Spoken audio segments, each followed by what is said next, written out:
أيها الأكارم بارك الله فيكم، اضغطوا لنا لايك، جزاكم الله خيرا. يعني فلا تنسونا من ضغط لايك، بارك الله فيكم وأحسن الله إليكم. فاضغطوا لنا لايك أيها الأكارم بارك الله فيكم. خلينا ناخد اتصال آخر. انا نقطة جمع القرآن ما افوتها لك نهائيا لو بعد سنة ما. طيب ان شاء الله نبقى نرجع ليها تاني. انت قلت لي ان المصحف يا كذاب اللي معايا الان هو اللي مع امامك المهدي، دليلك على كده ايه؟ هات دليلك على هذا الكلام. كيف جمع القرآن؟ اسمعني، اتفضل. اذا تكلمت بما موجود في صحيح البخاري ومسلم كيف جمع القرآن اسلم لك، والله اسلم لك. طيب الان المصحف اللي معايا هو اللي مع امامك المهدي؟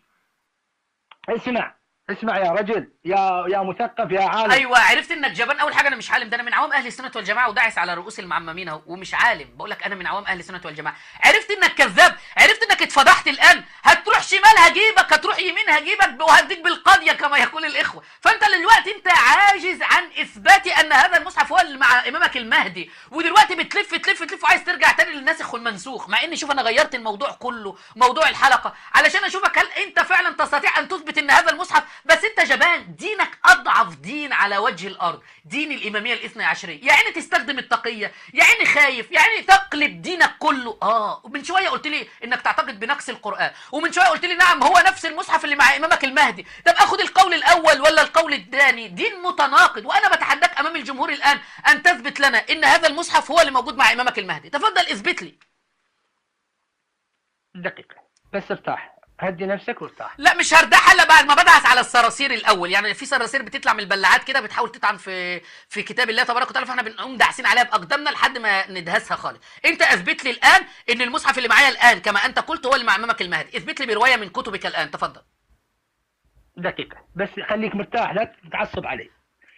في بداية الموضوع تكلمت عن لا لا لا لا لا مش هنروح في بدايه الموضوع ولا في نهايه الموضوع. عرفت يا رويفد؟ ادعست وعجزت ان تثبت ان هذا المصحف هو اللي موجود مع امامك المهدي، وقلت بتحريف القرآن، وما حبيت الزمك الان وقلت لك، قلت لي لا لا لا هو اللي مع امام المهدي. طب اثبت لي. عاجز، لان دينكم دين ضعيف، دين هش. علمائك القدامى هؤلاء الزنادقه الملعونين اللي الفوا هذا الكتاب اكثر من 1000 صفحه، الفوه علشان يطعنوا في القرآن الكريم ويقولوا بان القرآن محرف. اما الفوه ايه اللي خلاهم يقولوا بهذا الكلام ايها المشاهد الكريم؟ اللي خلاهم يحرفوا ويقولوا بهذا الكلام اما بحثوا في القرآن الكريم فلم يجدوا أي أدلة من العقائد التي اعتقدوا بها. هم اعتقدوا أولا ثم أخذوا يبحثون عن دليل، فلما اعتقدوا ولم يجدوا أي دليل قالوا ما قدمناش إلا أن احنا نقول بتحريف القرآن. فقالوا بأن القرآن محرف واختلقوا آيات من عند أنفسهم زاعمين أنها كانت في القرآن. زي هذا اختلق سورة اسمها سورة الولاية، يا أيها الذين آمنوا آمنوا بالنبي والولي اللذين بعثناهما يهديانكم إلى صراط مستقيم. حكم من قال بتحريف القرآن كافر أم مسلم؟ تمام يلا كافر أم مسلم؟ أنت تبي شو تقول؟ اسمع. لا لا لا لا مش انت شيدي تقول اسمع. لا لا لا لا حكم من قال بتحريف القرآن كافر ايوه الصرصور ام مسلم؟